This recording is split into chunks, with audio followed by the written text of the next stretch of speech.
Welcome back, everybody, to We Are TPM with your host, Kyle Teixeira, and your other host sitting next to me is John Teixeira.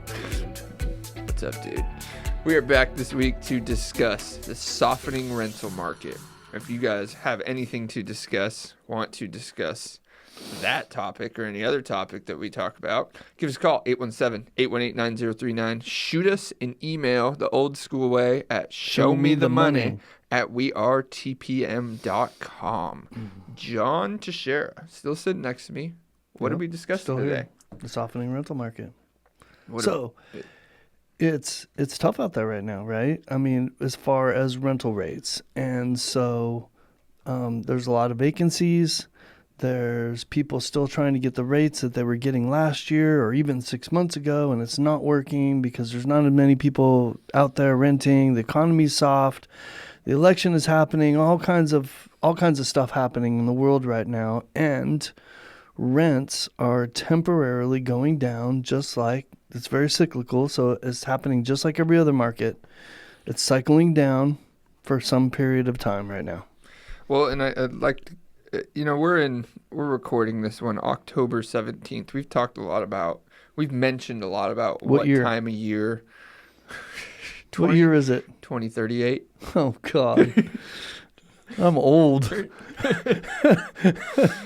We've talked a lot about in the past about how this time of year, October really, is we generally see a softening of the rental market to some degree. What we're bringing up today is a little bit more of we're coming down from the highs a little bit. Yep, it's really what it is. So. Well, you kind of have a trifecta. You're absolutely right. You got a softening that naturally should probably happen because it was going up too much. Mm-hmm. You got an economy that's suffering, and you have an election cycle you're in the middle of. We're about 3 weeks away from finishing the election cycle, so all three of those things could soften the rental market, and you have all three at the same time. Mm-hmm. Yeah, a lot of uncertainty in markets is never a positive. It never drives growth. Mm-hmm. What are we running up? What's the market running up on? Man, uncertainty. It's killing the market. So I kind of want to impart a couple things here, a couple messages. One, remind everybody that this is a cyclical thing and it's temporary. Okay. Two, we've been telling people now's the time to buy. So investors are probably sitting there listening to those two messages that don't reconcile and go, really? Now's the time to buy when rents are down? Like, why would I do that? Rates are down. Because rates are coming down. Homes are cheaper and easier to buy right now than they will be. That's the reason we've been giving.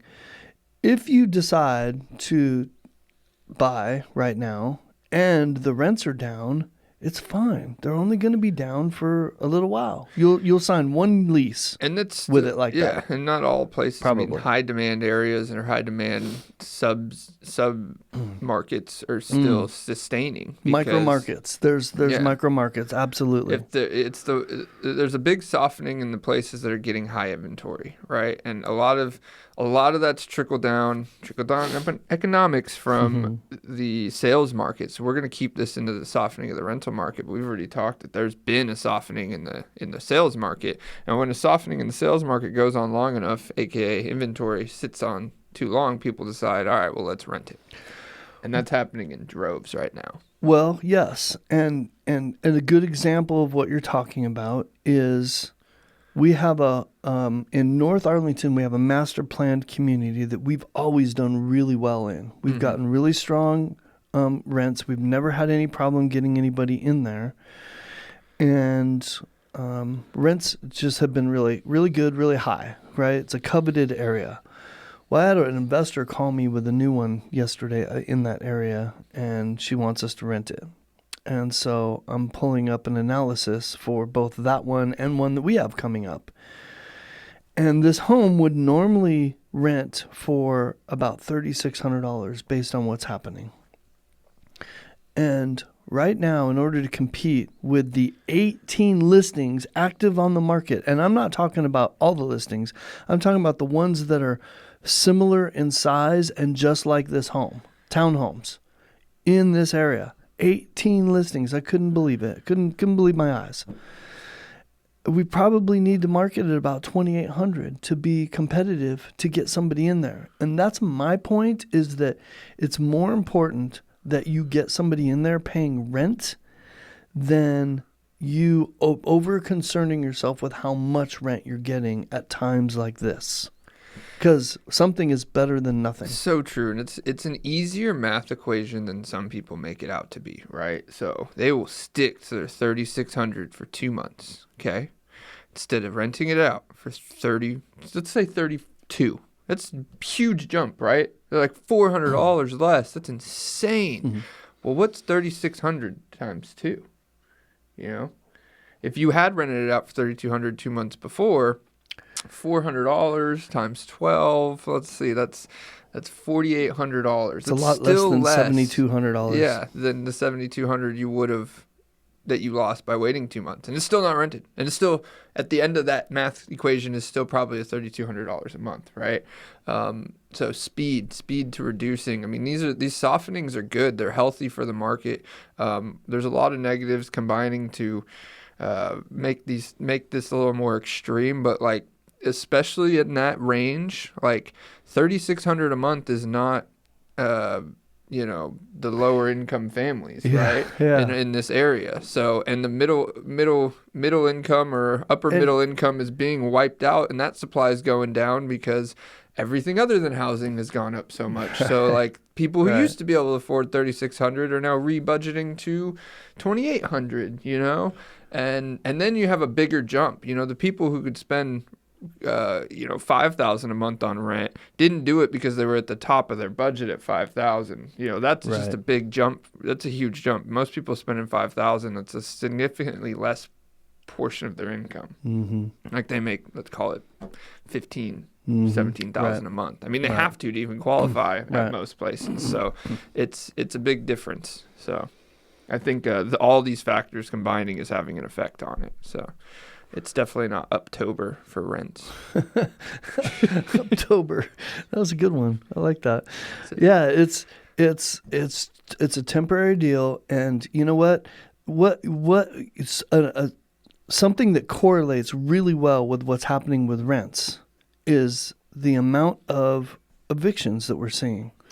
So this is all relates to the economy, inflation, the whole bit, right? And we're going to eviction court more than we would like, and more than we normally do right now, I think. And that is, I mean, when you think about it, if rents go up and they go higher than people can afford, right? And now everybody's renting for more than they can afford, and their pay isn't going up. And then inflation goes up, and every other expense in their life, to your point that you just made, goes up. And then naturally, they're going to start being evicted. And then you have a whole bunch of inventory out on the market that you now can't rent at that same rate. And it's a cycle, and we're in the middle of the cycle. Well, yeah, exactly. So let's talk directly to the investors a little bit about why it's still a buy now time. Is that's when you want to start really buying, is when things start softening on the rental side, because the rental side, which we've talked a lot about in the past, is the tail end of it. So that means that prices, or that doesn't necessarily mean, but it is true that sales prices have gone down and have already been going down. So the real estate's cheap, the rates have started going down. When that starts happening, that usually is the point when the sales prices, once people start noticing things, is when you've already missed the boat, right? Mm-hmm. So this is when the sales prices will probably have softened about as much as they're going to.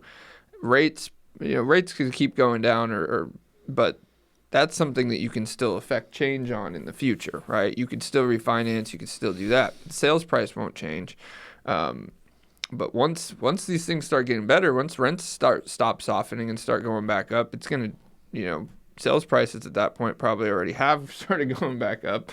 And these things all cascade, a couple $100 on the rental rate, a couple $100 on the month, the cost of holding it. Those things significantly matter to your cash flow.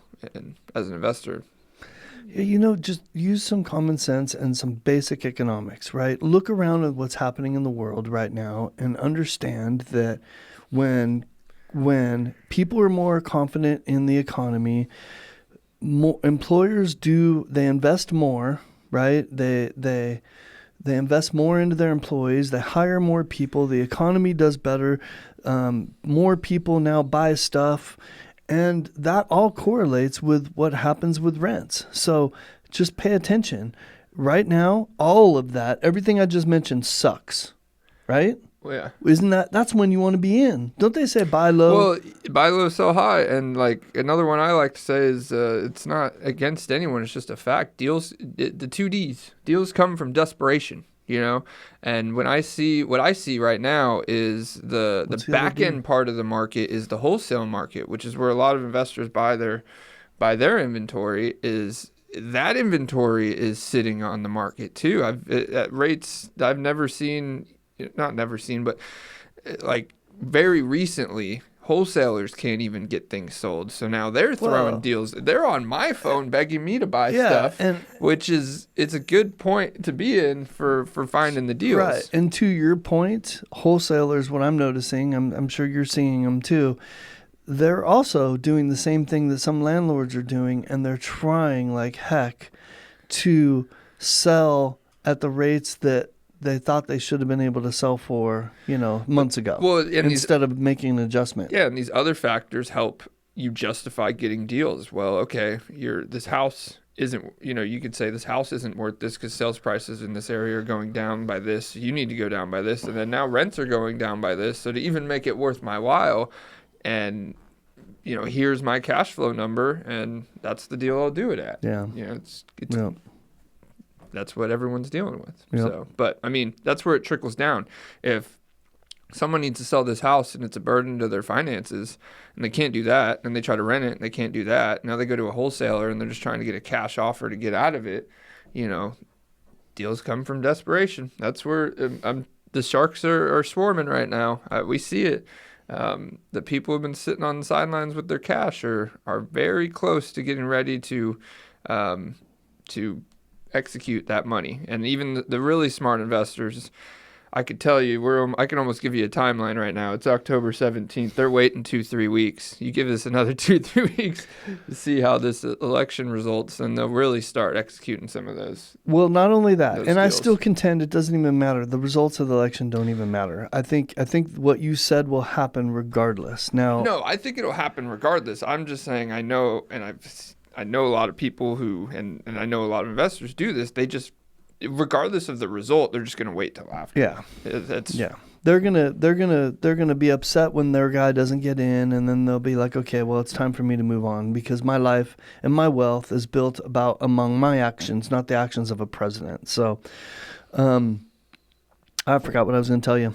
It was really important, whatever it is. Well, insert something important here. Here's a good point. It could make a difference to some of this stuff because it's not even a political debate. If Trump specifically does get elected in November, then there's a high chance he reinstates his bonus depreciation from his last term, which gives people a high incentive to buy real rental properties before December 31st of this year.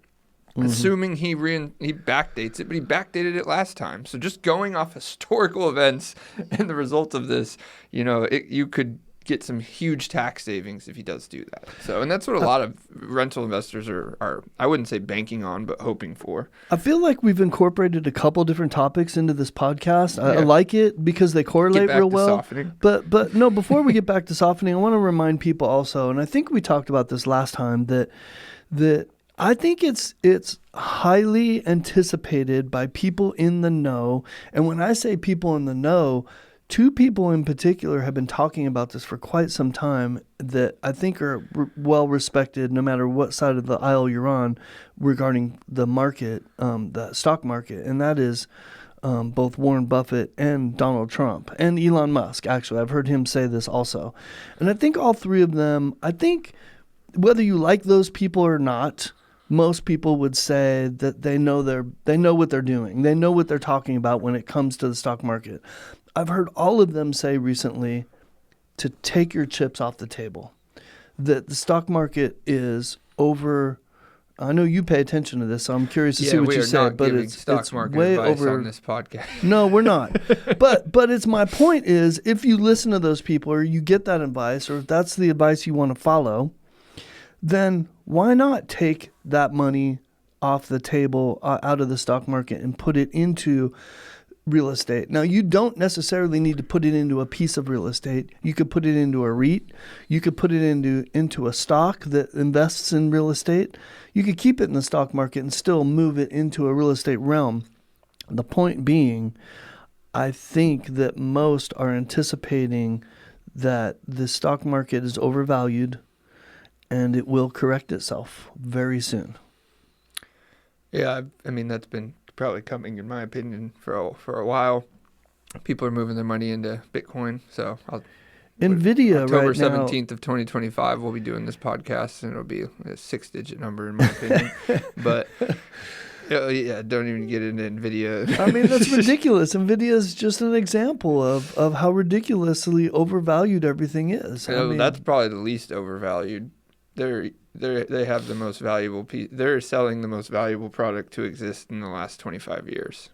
Okay, well, but I am not a stock market expert. I just listen on the sidelines. I don't even play in that game. I'd rather go to Vegas and put my money on a blackjack table. You're not doing much different of a thing, to be honest, because at the end of the day, BlackRock is telling us that right now. So, they own everything. So it's not even an opinion. It's a fact. But the softening rental market. That's what we're supposed to be talking about today.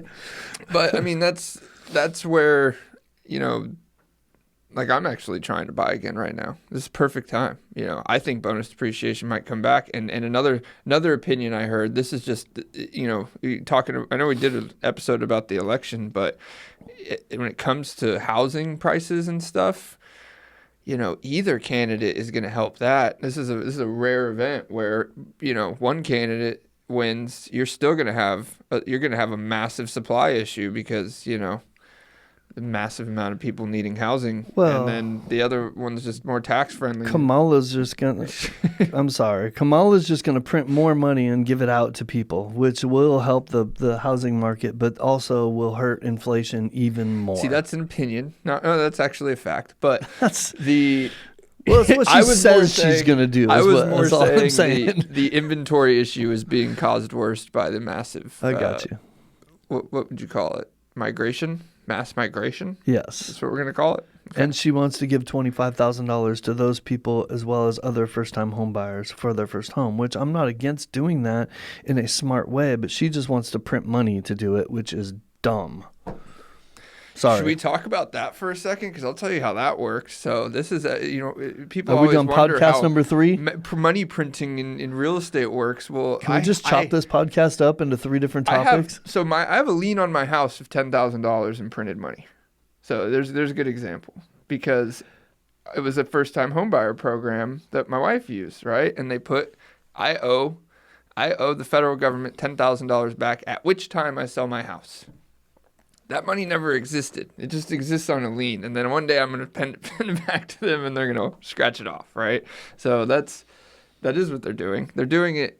But to your point, this has been something that been happening a lot, especially since COVID, is these programs for housing are all over the place for down payment assistance. And yeah, it's just printing money. Well, they're not as plentiful as they used to be still. But I feel like at least one of our candidates wants to bring it back, in a lot like what Clinton did, which is partly what caused our housing crash. So it sounds like I'm bashing one side right now. I'm just pointing out facts is all I'm doing. Well, all these economic issues involving the housing market get overruled really by supply shocks, by lack of supply. The demand can overcome all these problems to make and has proven to values. do that. Yeah, it has proven to do that. Like people are like, why hasn't the housing market crashed since everything else crashed 2 years ago? Because people need houses. Rates went to 8-9%. It's like, well, because you got more people that need houses than there are houses. I mean, that's just a simple fact of life that you can't change. You can't change by moving some numbers around like the Federal Reserve tries to do. And you made it really appealing for institutional investors.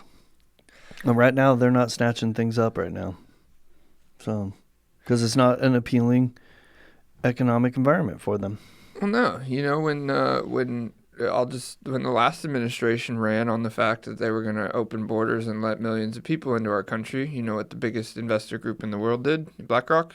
They bought up 50% of the real estate in the country because they didn't do that until the election finished. So they did it in massive droves. I mean, it was insane. So, I mean, you saw we'd have 23 offers, and one of them would be from some unnamed LLC that probably tracked back to something owned by hedge funds. But yeah, yeah, I don't know. You call it all BlackRock, and so I just have to take your word for it. I haven't. I call all of it BlackRock. I don't know that BlackRock's a company. No, I know it is, but you just assume that all the hedge funds. Oh, no. But no, I'm not assuming. I'm just saying what they did and then what we saw. This is observing. This is just observing. I got you. But I just don't want any BlackRock thugs at my door, like, taking my arms off or anything, They wouldn't do that. It would definitely be way less obvious than that. I would just disappear. Just disappear. It'd be Kyle be doing this podcast all by himself. You're not a Boeing whistleblower or I don't know. You need to stop throwing words out there. So we were just talking about the rocks outside that are not white, they're black. And the softening of the rental market. So if you guys have any questions about how much this is going to go, how far it's going to soften. I think we had fun with this one today. Yeah, I thought it was going to be depressing, and we had fun with it. See? You can make something depressing fun. I think it's a great time to buy. So great time to buy. Great time to buy. Things will unsoften. People will continue to need rentals. Don't worry about the pain you're feeling when you accept the rent from the tenant. It'll get better. Well, I guess we didn't talk about how a lot of investors are upset that the softening is getting under their cost of holding the property, which that's what I'm hearing. It's one of the reasons why we decided to do this podcast is because I'm hearing that a lot from we're having to reduce rents to get them occupied. And the rents that we're having to reduce to is sometimes below their holding costs. Now, I'll point out that, well, I don't know if I should point this out or not, but sometimes people's holding costs are higher because of their own doing, right? Yeah. If you refinance something and take cash out, I mean, that's what I was going to say. Then of course you're putting yourself in that position that's going to happen to you. So don't do that. You'll hear like, I've owned this property since 2006, and now this softening in rents is getting it under my holding costs, and I'm like, whoa, you left out something there. So in 2021, did you refinance it and take $200,000 out of the property? I had the same conversation. I took $200,000 out of the property 2 years ago. I'm like, that's so hilarious. You essentially resold it to yourself 2 years ago. Now your holding costs changed, and I'm like, one thing you could do is for the next 6 months while you're negative $50 on it, maybe take that $50 out of the $200,000 that you pulled out. Well, taxes and insurance have gone up, and that is a legitimate argument, and hopefully those things scale back also. Taxes should scale back and catch up to the scaling back of values. Hopefully insurance, when we get a handle on this inflation, gets more competitive and those rates start to come down. But that's all going to take some time. Yeah, and I think it'll happen. I think and I'm not trying to say that you should just get over it. Like, that's definitely not true. Just have proper perspective and use these things to your advantage to go find new deals. Because I think there's a lot of room right now to take advantage of these factors, and rightfully so. Not like you should disingenuously take advantage of these. Like, rightfully so. Like, this house is worth less because of what I can get for it, and what it's going to cost, and those things matter. So, because it's only worth what someone will buy. You reminded me of a conversation that I had, almost exactly what you said too, when I had a client tell me, "Oh my gosh, $2,200 is going to be below my holding costs. I'm sitting there thinking, man, we've been managing this thing for you for like 12 years. And I look back, I'm like, what happened when we were renting it for $1,500 10 years ago? Where you must have been losing your butt. I mean, like, no, you were doing fine. Otherwise, I would have heard about it back then too. But like, to your point, something's happened between now and then to make that difference, to make that statement true. Yeah. Or it's not true. One of the two. I don't know. Doesn't matter. Well, and just do yourself a favor painful in those situations. And the one thing, if you've owned a house for like 15, 20 years, I actually had a conversation with someone the other day. I was like, go look, before you actually cash out refi, go look at what your interest, or go look at an amortization schedule. Go look at how much you've paid in interest as of today, how much you will pay in interest for the next 15 years, and then go look at your new loan that you're looking at, because interest is front loaded.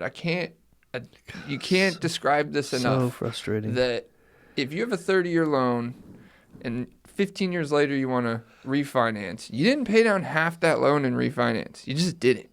You paid 80% of the interest to the bank, and now you want to do it again.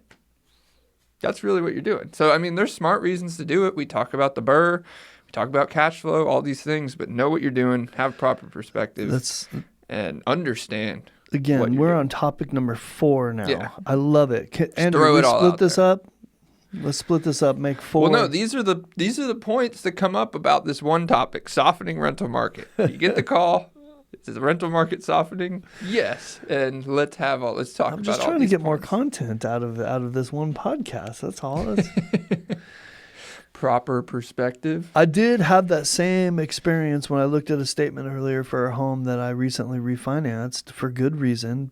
And, like $250 is going toward principal and like $890 is going toward interest. That hurts, especially when for the previous, 10 years, you'd already done that, to your point. And now you're starting to get it to, a point where it's, half and half, or maybe you're sending more to principal than you are interest. And then you go refinance and start it over again. That hurts. And when I do that, what I've done is I've turned it into like a 15-year. Instead of just refinancing into a 30-year, I've refinanced into a 15-year, more or less, so that even though I'm doing the same thing, I'm still doing it. I feel like I'm at least helping that cause and acknowledging and respecting the fact that I've just paid 10 or 15 years worth of interest, and I don't want to do that again. So I'm only going to pay 5 or 10 years worth of interest, Well, then there's the whole argument about paying over on your mortgage if you want to do that. Yeah, probably not a good idea either. Why? Should we get into that? No, I'm just... That would be topic number 5. Well, we'll leave this on softening rental market. There you and go. Discuss the less. So, deals from desperation is the number 1. But no, I was gonna tie this back to a 6th topic of planting the seed, right? So like why we say it's always a good time. Well, right now is a good time. Like we have purchased deals throughout all the markets we've talked about over the last 2 years, right? And when you buy them, regardless of the market, that all evens out in the long run, right? Mm-hmm. Like we have one that we closed on, that we just finished like 6 months ago.